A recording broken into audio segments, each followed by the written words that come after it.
Mahigit 300,000 pisong halangga ng shabu ang nasamsam sa ikinasang buy-bust operation ng PNP sa Parañaque City. Ibabalita yan ni Patrolwoman Clarice Miraflor. Arestado sa ikinasang buy-bust operation ng mga tauhan ng Parañaque City Police Station Drug Enforcement Unit ang 2 individual na sangkot sa iligal na aktibidad. Kinilala ang mga ito na sina alias Rona, 33 anyos at isang child in conflict with the law na 17 anyos. Kapwa nakakulong ang mga sospek dahil sa paglabag sa Republic Act 9165 o mas kilala bilang Comprehensive Dangerous Drugs Act of 2002.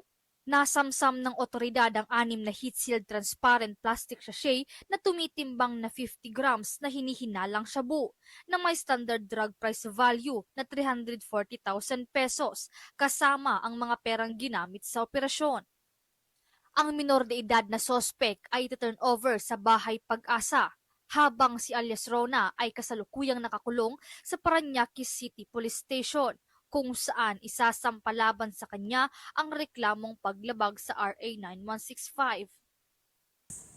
Mula rito sa Metro Manila, ako ang inyong PNN correspondent, Patrolwoman Clarice Miraflor, alagad ng batas, tagataguyod ng Balitang Pulis.